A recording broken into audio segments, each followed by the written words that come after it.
and entrepreneur straight out of New York City, Michael Chernow. What's cracking?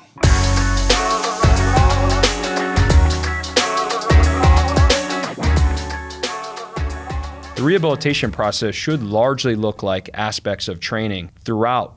And instead of being in a situation where you're largely doing lower level table exercises, we want to move you along the spectrum as quickly as we can, and obviously as safely as we can, given the information that we've obtained, to say put you at, hey, you're not gonna train at 100%, but you're gonna be in the 65% window, and we can still get after it. You know, we're doing certain movements where we've changed your capacity. Maybe we've worked on particular competencies prior to that. Certain things are green light the entire time, and we can just get after it in your position. I mean, are you on an assault bike? You getting after it on a fan bike? Are there certain things that you can do with regards to Metcons that are exercises that are completely okay for you to just, go ham on?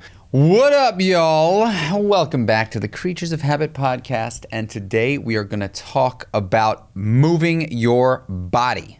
And not necessarily the way you are used to moving your body, like in the gym, like giving it everything you got. But also, we're going to talk today about trying to keep you around for a long time, mobile, active, functional.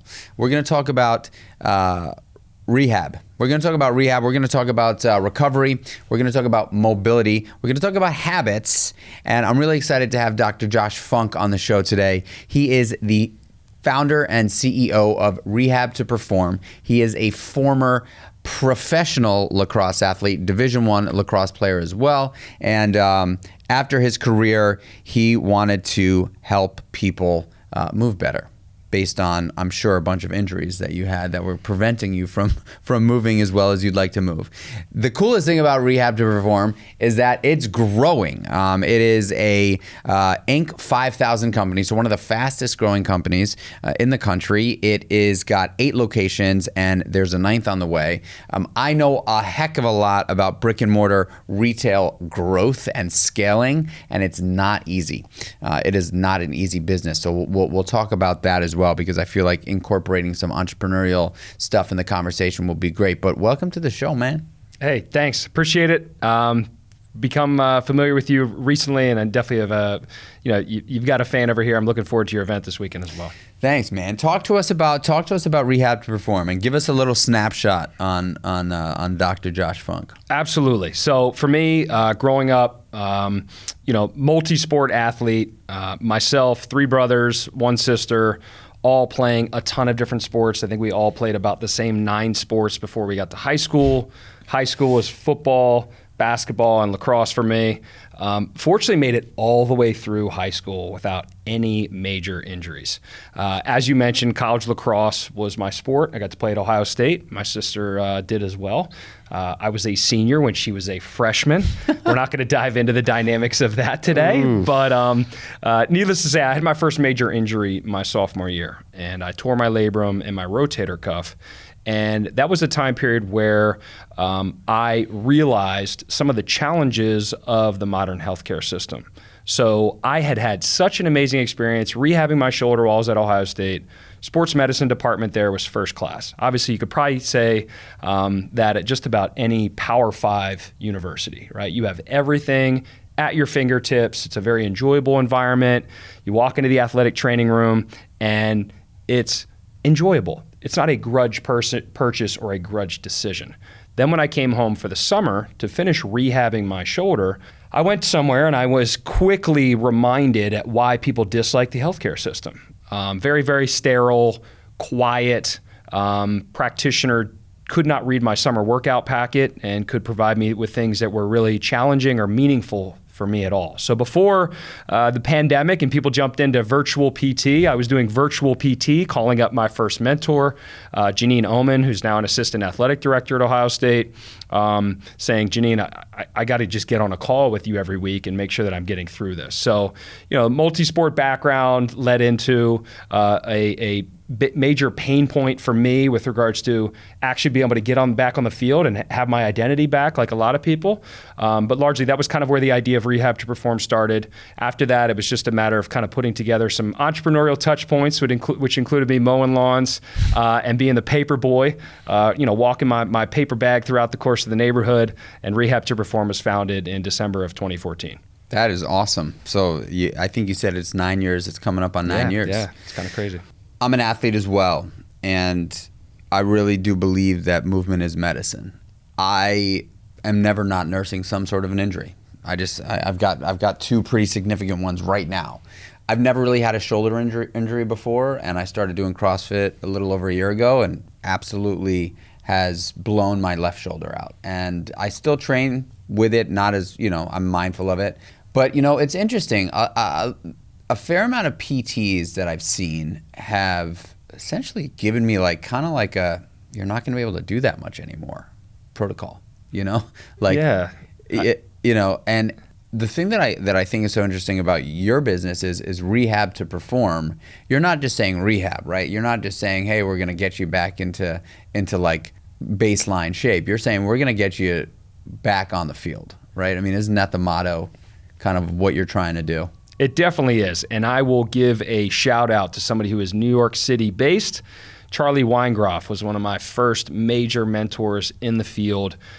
He was a big believer in rehab equals training and training equals rehab. And a lot of it is building out what prerequisites to whatever end stage task you're looking to do are you potentially missing. So in a situation where you're in CrossFit, you're doing things involving a barbell, you're doing things involving a bar, you're doing overhead movements. What are we struggling with? How do we break things out part to a whole to have a better understanding of the individual? Do they have enough access in their joints? Do they have the ability to coordinate the access that they have to movement in those particular joints and tissues? Do we have issues as it relates to force? Is there a better way to kind of grade the demands of said activity? So, we just kind of gave you an idea of four of the basic principles that we like to follow. Cultivating self-optimism is obviously a huge thing that needs to go throughout the course of that. But there are things where we are largely putting ourselves in a position where rest is not the first choice of an answer. And we are very, very slow to suggest that somebody might not be able to do something anymore. So we want to make sure that you ideally just have a better understanding of where your body's at. Much like a consultant, we have an idea of what you want to do at the end, and it's up to us to kind of reverse and engineer that process for what you want to do at the end and where you're at right now. I love that you said Charlie Weingraff, because he's the only PT that I went to that told me to squat and deadlift. Let's go, man. He is great. What a character, that guy. He is absolutely, don't get him started on superhero characters or anybody in the, WWE and stuff like that. But he is tremendous. I remember reading his blog when I was in PT school, and I just would be like, yes, yes, yes. So my bodybuilding coach, who I was has become a very good friend of mine, Teddy Pantelis. He coached me all the way, through my whole little bodybuilding career that I had for about 5 years, and I've had this chronic back problem from way back. I was rolling jujitsu. I didn't know what I was doing with a barbell. I deadlifted one day. This is about 12, 13 years ago. Felt something go on my deadlift. Went to jiu-jitsu that night and got stacked by a super heavy guy. The sound was deafening, and my back, I couldn't walk. I just couldn't walk. I couldn't walk for, 9 weeks. The MRI showed a ruptured L4, L5 disc. They could see the little fragment of the disc on the sciatic nerve. It was unbelievably painful. Every doctor said that I was going to need back surgery. I was 29 or 30 years old. I was like, no, I'm just not doing it. Anyway, I got a cortisone shot then, and it dissipated. The pain pretty much went away, and it'll always creep up on me. But I did a year of Ashtanga yoga, which was actually really helpful for my back, and basically probably for my whole body. And then I got back into training of all sorts, and about I don't know, a year and change ago, I started feeling some numbing down my leg, and then in the beginning of June, it was the most excruciating sciatica ever, and I was desperate. And I called Teddy. I'm like, dude, I don't know what to do. This is crazy. I don't even know where it came from. I don't know how it happened, but it's just crazy. And he was like, well, I'm going to introduce you to somebody that's going to be really, really interesting guy. you gotta just put your faith in this guy, right? Like, he's a weird dude, but he's gonna fix you. And I was like, man, I love weird guys, and if he can fix me, let's go. And he introduced me to Charlie. That's awesome. And and so Charlie was like, he was like, basically, he's like, what you're showing me, like what you're doing, he like defied everything the other PT guys I went to go see. Right. He was like, the way you're moving, this isn't a disc thing, And I was like, what do you mean it's not a disc thing? Look at my MRI. And he's like, yeah, doesn't matter what your MRI says. He's like, you're bending over and you're touching your toes, you're extending, you're not in absolute pain when you're doing that, you just can't walk. Yeah, and I think that makes me think of some of the things that he largely will champion. And I by no means, Charlie, if you watch this, okay, I'm going to do my best to serve as a mouthpiece for a more general audience. But, painful and non-painful movements, are we able to achieve certain competencies with regards to expectations of how a body should move? And then where do we potentially need to look for capacity gaps? But to oversimplify things, we are potentially going to look to do some kind of manual therapy for things in which are painful, or find other ways to address those painful movements, obviously not wanting to put ourselves in a position where we're continually experiencing a sharp pain or facial grimacing with a certain movement. Obviously, that's not going to be a positive thing for an individual. Attacking competency gaps, and then once we've achieved competency, we want to train in areas of competency. So I think some of the big things that Charlie, again, getting back to the rehab equals training, training equals rehab, the rehabilitation process should largely look like aspects of training throughout. And instead of being in a situation where you're largely doing lower level table exercises, we want to move you along the spectrum as quickly as we can, and obviously as safely as we can, given the information that we've obtained, to say, put you at, hey, you're not going to train at 100%, but you're going to be in the 65% window, and we can still get after it. We're doing certain movements where we've changed your capacity. Maybe we've worked on particular competencies prior to that. Certain things are green light the entire time, and we can just get after it in your position. I mean, are you on an assault bike? You getting after it on a fan bike? Are there certain things that you can do with regards to Metcons that are exercises that are completely okay for you to just, go ham on? Are there certain things that maybe you did prior to your workout to work on increasing the available options in the joints and tissue that you have? Working on specific patterning. Is there something that maybe after your workout that you're doing, with your bodybuilding background, auxiliary lifts? Are there areas that we're focusing on that are bringing up your low-hanging fruits with regards to things that we would expect you to be able to perform, but maybe you can't perform? So that's so cool. I had no idea walking into this podcast today that I was going to deep dive into a Charlie Weingroff reference that literally takes me back to like first year of PT school in 2008. It's so funny, man. Well, I mean, it obviously goes to show that the guy is like, he's legit and he's the guy, right? He's one of the original in terms of the area of sports medicine that I feel like we are having a lot of success in, where you walk and talk a different way with regards to healthcare that I think generally is a lot stickier with people. If we get into founder space, startup world, we're trying to create a sticky product. We want to create a sticky service. The environment it needs to be sticky. People need to walk in and go, this feels different.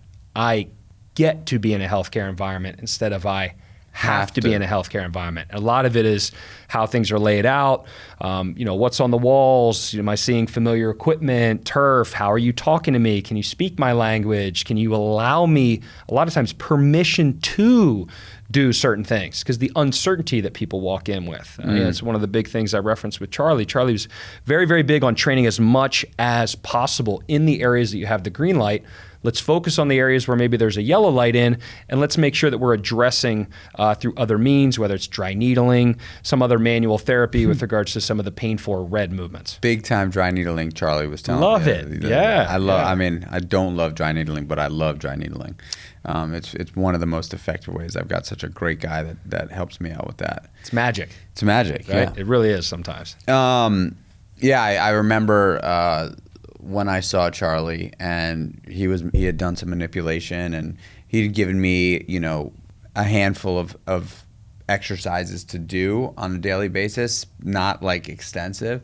And then I was like, okay, so like, what can I do? And he was like, everything. I was like, what do you mean? He was like, don't do what hurts. do everything else. And if it hurts, like don't be afraid to do it, but just don't do something that's going to hurt you, right? So slowly build into that. Slowly build into it, so you're able to strengthen the muscles that are going to ultimately get you back to squatting and deadlifting, because that's ultimately what you want to do, right? Like, I could tell you're the kind of guy that likes to do that, and I was like, you're right, I'm the kind of guy that likes to do that. And he was like, well, I'm here to tell you that you can do that, and most guys are going to tell you that you can't, and I'm here to tell you that you can from my experience and based on what you're showing me. So it was really, really great to get that, and I love that approach. One thing that I will say, and I think probably I see the silver lining in my injuries as an athlete, especially as I get older, this specific circumstance, because I'm not dealing with sciatica right now, thank God. It kind of just like went away the first week of August, which was so amazing, but also baffling. Even though I had been doing the things that Charlie told me to do, and I was taking it easier, I wasn't going absolutely ham, I was getting up to walk even though it hurt, because I knew that I had to move the body. Mobility commitment for me was not something that I enjoyed. I didn't like adding the additional 30 to now.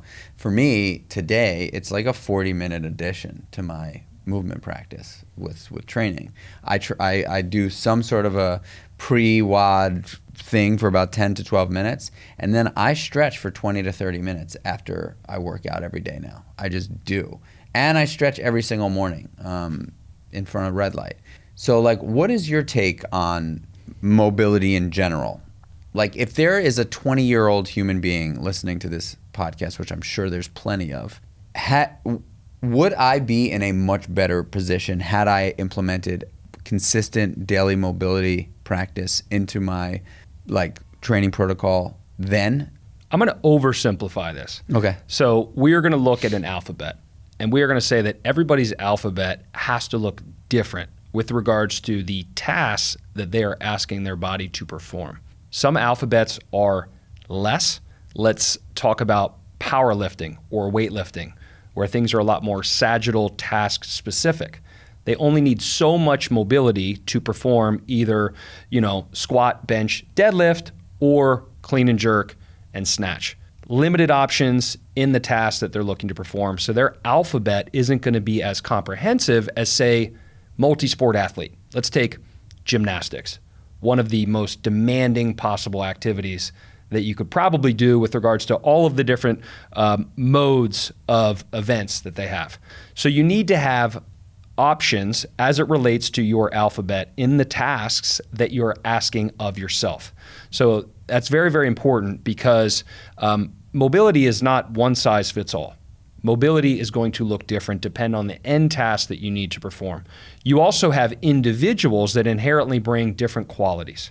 If we're going to oversimplify things, again, males tend to need more mobility. Females naturally have a lot more mobility, and they need to work on controlling things a little bit more. So if I'm speaking to you, yeah, we're probably gonna have to spend a little bit more time on mobility work, and it also depends on what we had done leading up to it. If you're a bodybuilder and you're jumping into CrossFit, you might have adapted a certain way that your alphabet was limited or very, very catered towards more bodybuilding focused exercises. Now, I know you have some people like a Ronnie Coleman that get after it as it relates to free weights, but I think, to my knowledge, a lot of individuals in that area might be doing more machine-based activities, and they might be doing less overhead work just in general. I think the biggest challenge with CrossFit is the overhead work. So that's a whole different amount of letters that you have to add to your repertoire to then put the letters together for the movement. You have to be able to put letters together to then be in a situation where you're able to perform movements. So again, mobility is like increasing the availability of your ability to use letters, and the actual end stage task is you coordinating those and putting those together. So we need to know what we're doing at the end, and we need to know what the individual has that they're walking into the situation with. Yeah, I mean, I guess it's like most things in the world of wellness, right? There is not a one size fits all. No. So it's hard for me to ask you, all right, so give us 5 movements that, you know, would apply to pretty much everybody if they can implement those things. However, I got a couple. Okay, so I'm definitely going to want to know those. But this is the Creatures of Habit podcast, and I do want to touch on habits. I would love if you could give us, ideally, a few movements that would potentially be great for anyone to implement into their life on a daily basis. You know, one of those movements for me is like, I think the world's greatest stretch is one of the best stretches ever. I used to do those all the time. Now I'm a little bit more focused with an app that I use, but habits pertaining to what you focus on in the world of physical therapy, like what are a few things that anybody listening here could implement habitually on a daily basis to be better? If I had to pick 3 more lower body focused movements, world greatest would be tremendous. For anybody who's unaware of that, that is a knee hug down into a lunge. You are taking your same side elbow inside your same side foot into the arch, and then you are reaching up to the ceiling. So you get a wide variety of different movements, both in the sagittal plane, frontal plane, and transverse plane. Then I would take that to some of the 90-90 shin box progressions.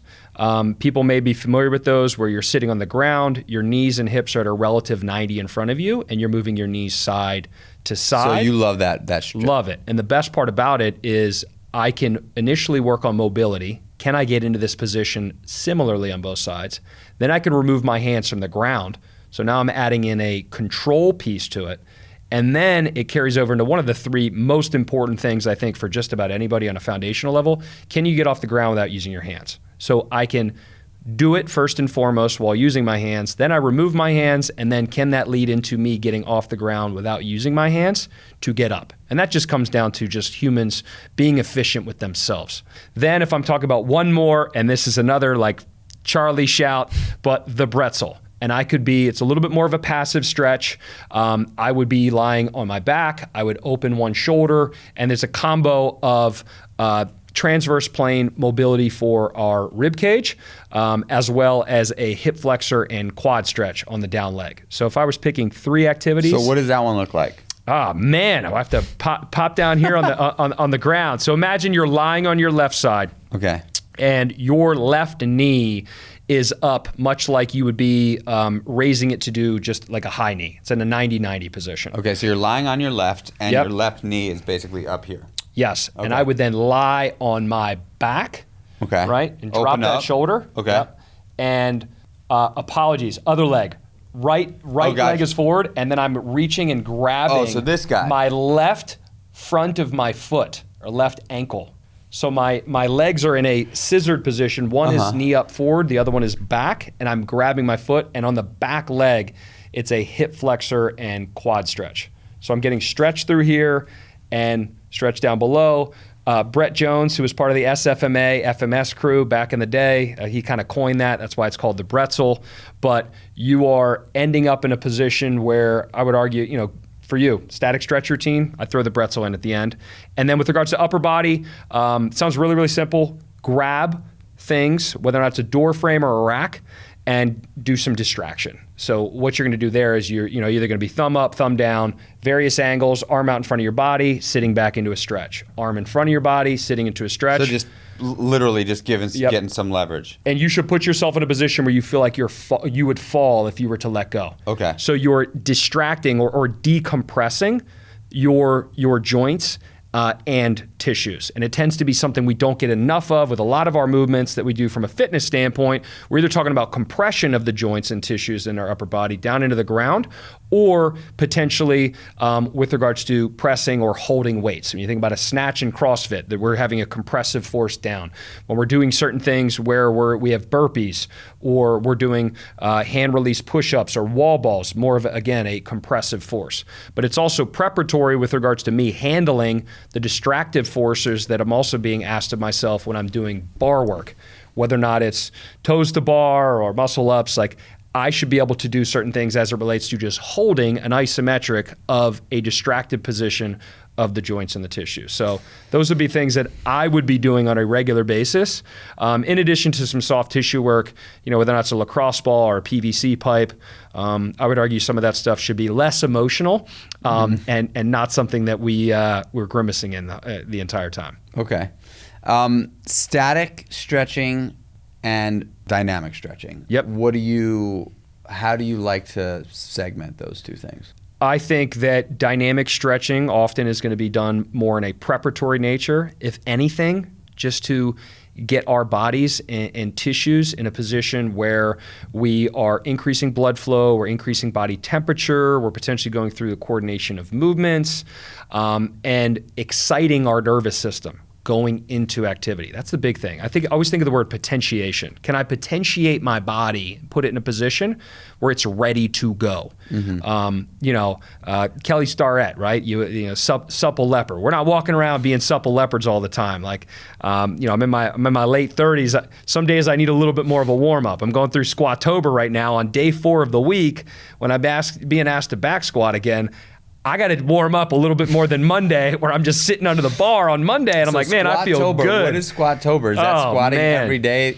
Sorinex Squattober, you are squatting 5 days a week, Monday through Friday. Thankfully, today was like a 45 to 65% day with pauses at the bottom. But your dynamic warm-up, I would argue, and if we transition this into like a sport like basketball, on my third day, my warm-up might look a little bit different, my third day of games, as opposed to the first one. My body might feel different. I might need more work of my tissues to get myself prepared. Whereas day 1, I'm fresh. I might not need a lot of warm-up. My body might just require very, very little. It feels good. It's very, very easy for me to access positions involved into my sport, and I might be ready to jump in a little bit more. So some of it is a little bit dependent on how easy certain moves are in my workout that day. If you're in CrossFit and you have certain areas where it's very difficult for you to get into certain positions, your warm-up might be a little bit more elongated. You might need to spend a little bit more time on getting access to the joints and prepare your tissues for whatever demand. If it's something like squatting and you're just a great squatter and you can naturally drop into an ass to ground squat without really doing a whole lot, you probably don't need to do a whole lot of squat mobility. So it gets into the same conversation earlier about what's the end task, what is our baseline prerequisites, and what might have been our training volume up to that point in time. But then to carry that into static stretching, when I think of static stretching, it's a great time to kind of cool down. It's a great time to maybe potentially have some mindfulness to kind of wrap things up. And another opportunity potentially to throw some things in where maybe you're just holding an isometric position that is challenging for you to get into. So I almost think of potentially doing things to lock in or to restore access that we might have lost through the workout that we just did. I've been doing a static stretch. I do it in the morning because I tend to wake up, unfortunately, with a low back issue. I have been paying more attention to how I sleep. I think sleeping is definitely obviously sleep is restorative, and or a cook. Ideally, it's restorative. But I got into a long dialogue about actually sleep positions with a sleep expert recently, and I've been sleeping on my stomach forever. And I've now been told that sleeping on my stomach is the worst possible thing I could do for a person with low back stuff. I don't want to say low back issues anymore, low back stuff, because I got low backs. And so this woman, who's also a professional, said that I should really be focused on sleeping on my side and shoving pillows under my abdomen, in here, to just sort of keep me up at a at an angle so I'm not in an extension all night long. With my head up on the pillow, my back sort of extended.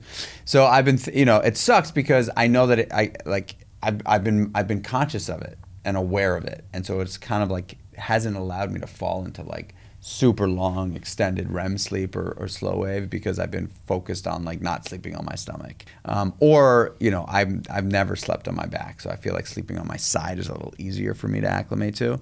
But it's so interesting that there's like so many things. There's so many things, Yeah, and I think not to interject here, but I think the only thing that again, it's how much minutia is a good thing for us. And I think what you're communicating reminds me a little bit of like memes that have been out there where people are like, wow, your posture has to be perfect. And you're like dialed in and you're like picking up your groceries and you have like perfect squat and deadlift form, while you're doing certain things. And we don't want to create too much of almost a phobia to something that is not perfect. Mm-hmm. I would argue that we have a bell curve with regards to variability, especially individuals that have naturally kind of secured more fitness and health markers. Like we have a lot more window where we can deviate and our body's probably not going to be symptomatic. So what I would say on the sleep topic is I would largely focus on how am I breathing in this position? Can I breathe? Because if I'm unable to breathe relatively easily, that might put my body in a stress state. It might put me in a less restorative state. So if I'm potentially on my stomach and my neck is like out to the side, can I breathe easily here? If I can breathe easily there, less worried about it. If I'm waking up and I have discomfort as a result of my sleep position, I would be more inclined to change it. But not at the cost of potentially having to feel like things need to be perfect. How little can I tweak things from my norm so that I still don't have disrupted sleep because the sleep position is so uncomfortable? Where is that Goldilocks, so to speak? Where's too much? Where's too little? If I want the porridge that's just right, I would almost argue in your situation, and yeah, this is unsolicited feedback, but potentially do you need to kind of dial back a little bit with regards to how many pillows or how much focus is on the positioning, and appreciate that maybe we need to kind of find that bell curve and maybe a little bit more of where that porridge is just right for you. Yeah, I wish that it was that easy for me because I feel like when somebody gives me some hard and fast advice that when I actually apply in my life, I'm like, oh, whoa, okay, I feel that. Like I could feel that. Right. I've never ever thought about my sleep position affecting my back before, but I've brought it up in a couple of conversations since I've had that conversation, as well as the same person assessed my posture and my walking posture. Yep. And said to me something that I'll never forget. And I'm kind of grateful for it, but it also kind of like did like sort of set me back a little bit. How blunt was it? Oh gosh, it's terrible. It was terrible. Oh, I walked back and forth and she was like, okay, just keep going. Okay. And then I stopped, after probably about 2 minutes of her just like watching me walk back and forth. And then she said, how transparent can I be with you? And I was like, I got thick skin. Let's go, you know? And she was like, you walk like a 9 month pregnant woman. She was like, you waddle. Thank you. Right. And I was like, what? She was like, you walk with your toes splayed out, your stomach pushed forward, your back and your butt arched back, and your arms kind of like out to the side. And she was like, now I'm exaggerating a bit, but I want to paint this picture for you. You need to rein it all in, dude.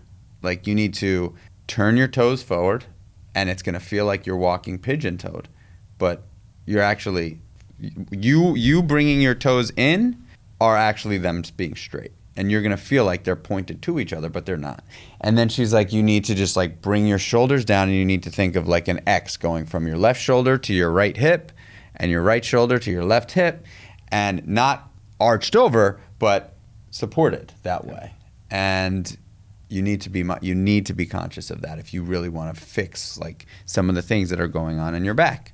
And so between those two things, this woman made a massive impact on me because I'm super conscious of it. So much so that I've got a tattoo appointment coming where I'm going to get walker tattooed on my right hand to remind me to just be mindful of how I'm walking.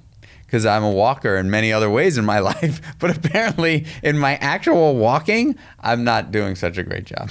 Yeah, and I honestly, I love that because I think we've received so many different postural cues, especially the one with regards to like stand up straight, which largely takes you out of that like middle ground level. If you think about a pendulum, like a pendulum is gonna rest in the middle.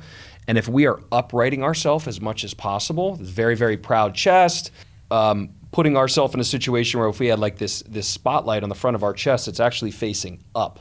That was given to avoid slouching. Now, I'm not telling anybody to slouch, but finding your middle was probably the most important part of that, where she looked at how much external rotation you had, how much internal rotation you had, and she said, all right, well, we're living in this very, very externally rotated world. Let's try to find a little bit more of a middle point for you. We are uprighting, very, very proud chest. We've been told to stand up straight our whole life. It's actually a position, right, that's found in a lot of like military, sports positions, upright. But we probably want to find ourselves a little bit more in the middle. So I think kind of like the pendulum theory with regards to settling in kind of in that middle ground. And I think that's something that a lot of people could benefit from. I want to segue into habits because I think, we talk a lot about morning routines, evening routines, and a few habits throughout the day that could help us be better human beings. I would imagine that, being in the line of work in the industry that you're in, there are some things that you do to keep you focused on the beam. Is there a morning routine that you subscribe to, that you do? I would say nothing tremendously sophisticated. I wake up, I make coffee, I will plug in for a little bit, and the one thing that's a mainstay at this point is really the gym. So those are probably the biggest things. Every now and then I'm taking a coffee out on the balcony, especially if it's sunny out, but I've never been a huge morning routine person. It's more been, am I having certain things in my day or in my week that kind of either keep me balanced, keep me calibrated, or that serve me first. So I know that's not necessarily the most, I love that because it's very simple. Yeah, I think that it's this podcast is called the Creatures of Habit podcast, and there's no one creature alike, right? Like everybody's their own being, and if you've done it right, you are able to have confidence in what you do. Right. I'm not going to Alex Hormozy everybody and say, your routine is making you fragile, I think that I heard him say. But I would say that largely I just like to kind of wake up, have my cup of joe. I'll usually plug in and do a lot of the things I don't like doing first in the morning, which largely is email. And as long as I work out, the rest of my day is pretty good. But at night, it's like, it's walking, am I making time for friends? Am I making time for my mom? Am I doing other things in addition on a social level that are serving me? So I think largely routine for me maybe looks a little bit more macro than some.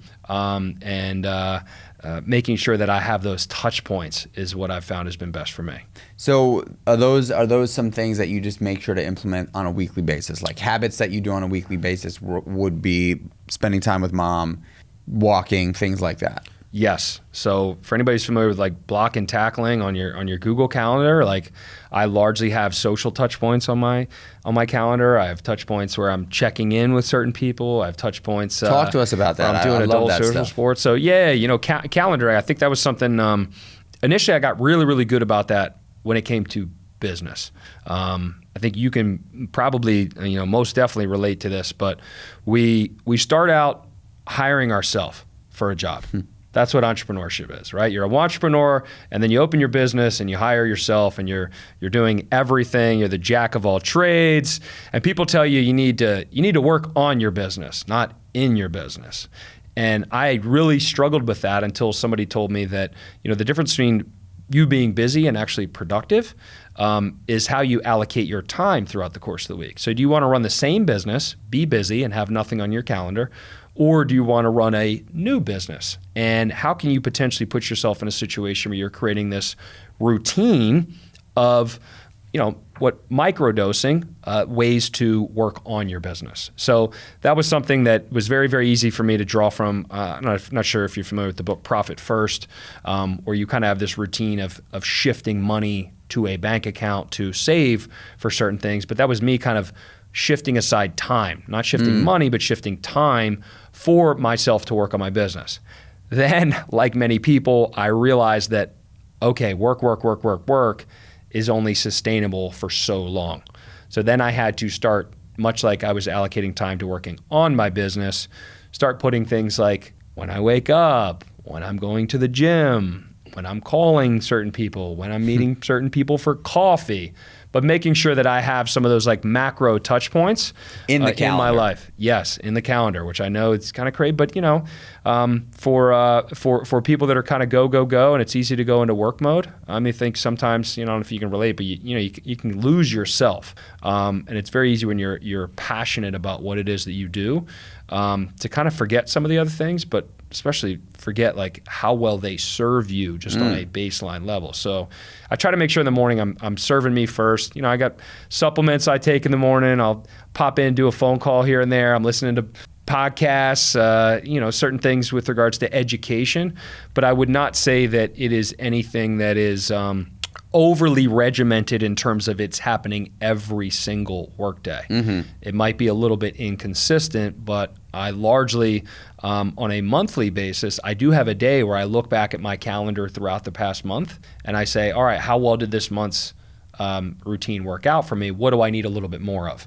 It might not be something that I'm putting in 28 to 31 days, but I might be in a situation where I'm sprinkling it in once a week, sprinkling it in twice a week, again, to make sure that I'm serving myself first before I go serve our team.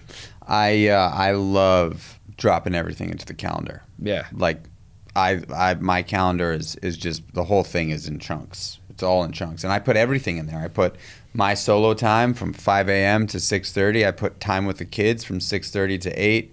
I got my whole entire calendar chunked out. I've got Thursday night date night in the calendar because, like you said, man, if I don't put it in there, I'll blow right through it. Yeah. It's pretty wild that I don't think it has to do with necessarily just busy people. I think that if we're not intentional, and you've said it so many times, and I identify so much with it, and I think it's so important that the people hear this, you serve yourself first. Yep.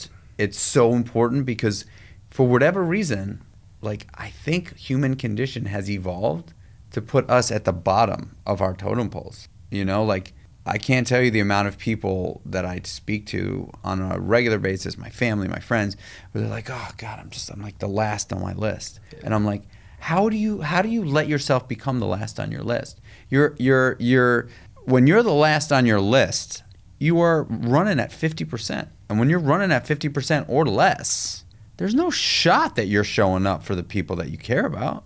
You know what I mean? Like, it's like nobody really wants to go sit in a restaurant that's less than 50% full on a Friday night. People like kind of take a peek in and they're like, it's probably not that good. I'm gonna go to the one that's busy over there, And like that, in my opinion, is like the barometer, right? Like, are you serving yourself? And if you're not, there should be no fucking shame around doing that.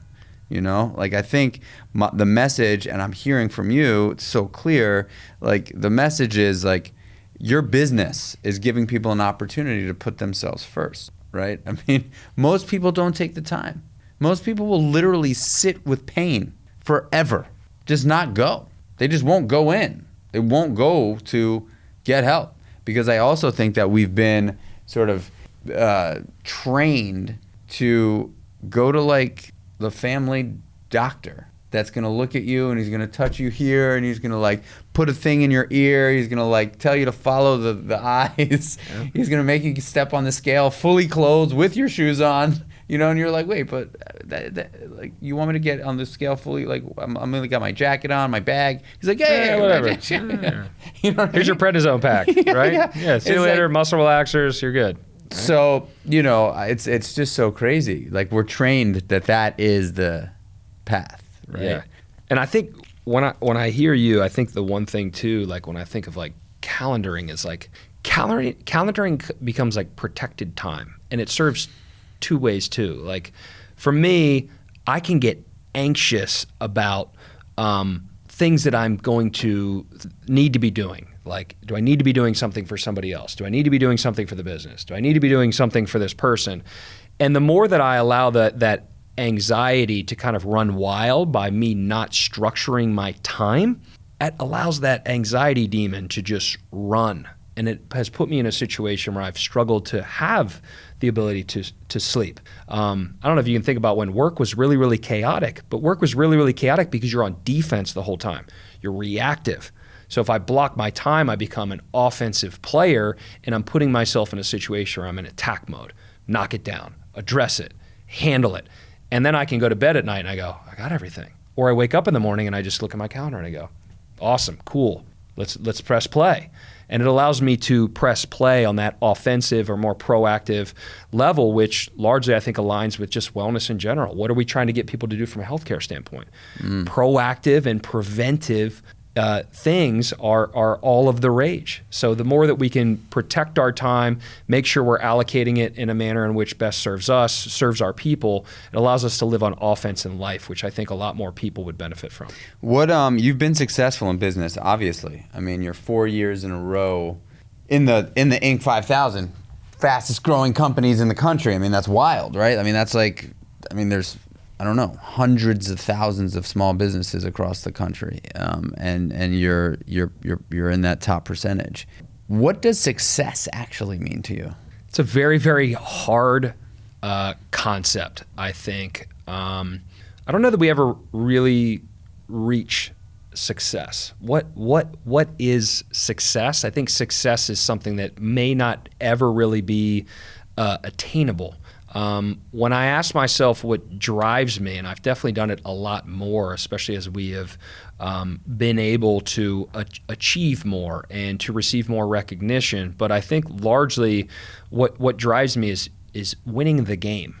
Winning the game for me is finding the best possible way to do whatever it is that we're doing.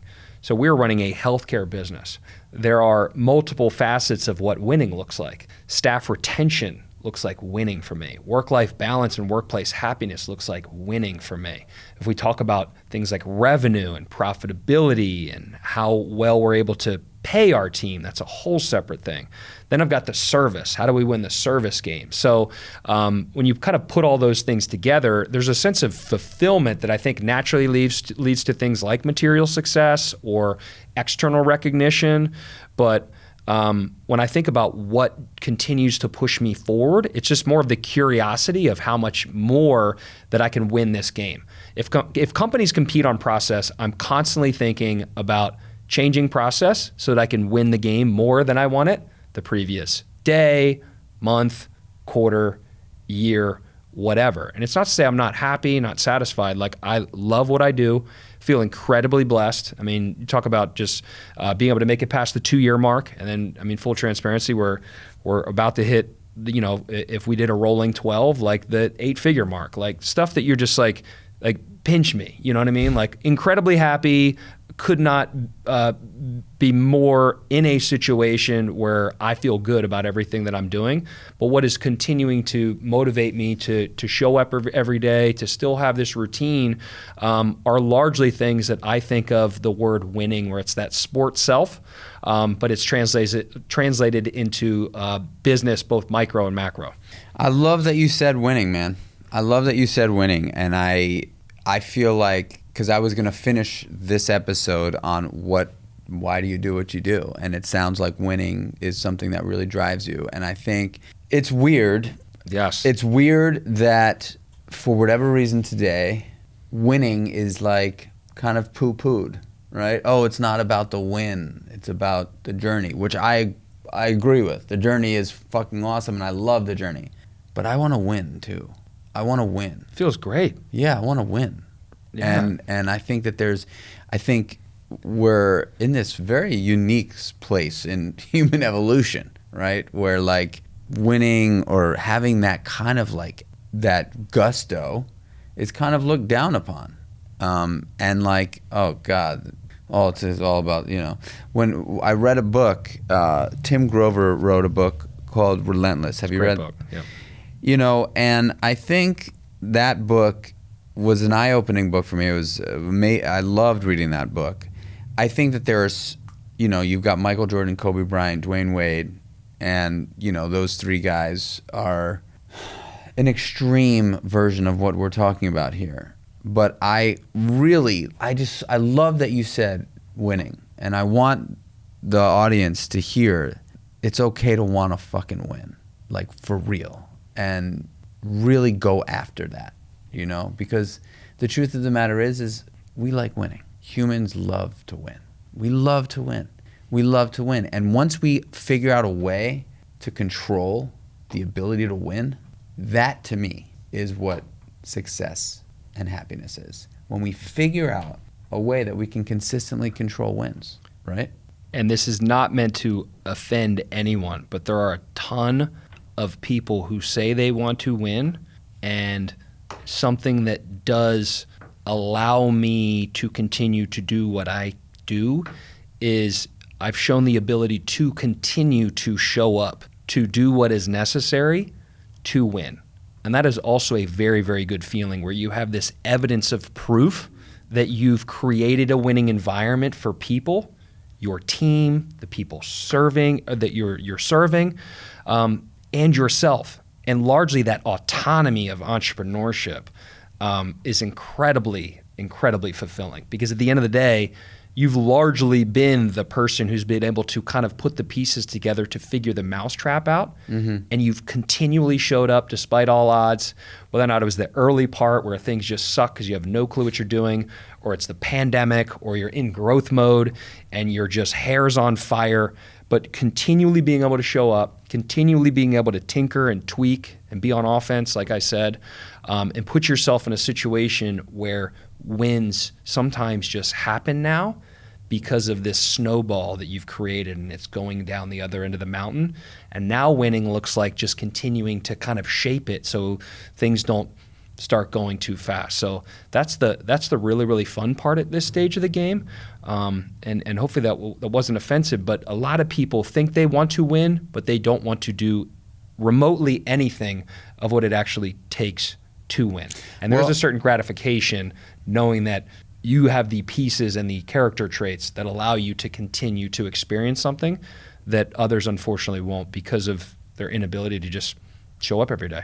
And I think I just want to add one more piece to that, because if like when people think of win, they immediately think of like the big trophy, like the big win. My experience is like the big wins are few and far between. Yeah. They're awesome when they happen, but the truth of the matter is typically they're out of our control, right? Like we could do everything in our power. We could work our ever-loving asses off. We could put all of our energy into it. We could find the greatest people to work with, learn from the greatest people, and still, once we're there for the big win, can lose. And that's okay too. But I'm talking about the little ones, the ones that we can control every day, the ones that and so anybody listening here is like, yeah, well, it's not so easy to win all the time. And my answer is, actually, it is. You've just got to have the awareness and the little bit of discipline in the beginning to push through, and then that discipline becomes habitual. And it's about what you put into your body. It's a win. It's a fucking win. It's about how you move your body. It's a win. It's about the people that you surround yourself with. It's a win. If you surround yourself with people that are going to tell you suck, it's not a win. If you surround yourself with people that are going to empower you and uplift you and maybe not coddle you and like run to you if you're crying about some victim shit, right? But like if they're going to carry you in times of need and like, like my wife, for instance, is an example. If I'm feeling sick, my wife is like, she'll get me a cup of tea, you know what I'm saying? But she's not going to be like, she's not going to like sit down and like rub my head. And I'm cool with that. However, when I'm like, babe, I need some energy, my wife is like, you got this, dude. you've got this. You are going to, and I'm like, I've got this woman who is so supportive. And she is it's just unbelievable to see, like, I've chosen to put myself next to this human for my life, And that's a huge win. It's a huge win. So you just fired me up by bringing, because no one has ever actually talked about winning on this podcast. Small wins are just you laying a brick. And I know that sounds very, very insignificant, putting one brick down on the ground. But when you stack 365 bricks up over a year, like, that's significant. Nobody is missing 365 bricks. And in a situation like you're referring to, you have people that help you lay bricks. If you're in the right environment, you're surrounding yourself with the right people, surrounding yourself with the right information. But the next time you think small wins are nothing, that's like me saying the first patient that ever came through the doors was nothing, just because we're where we're at right now. But every big thing, 365 bricks, started out as just one. And that's exactly what that makes me think of, and that's what makes me think of just, the title of this podcast in general, Creature of Habit, right? Making a habit of small wins. You're making a habit of laying one brick every day. And ideally, you're putting yourself in a whole different stratosphere a year from now. I think that's a fantastic way to finish this bad boy up, man. This was such a great conversation. Honestly, I loved every second of it.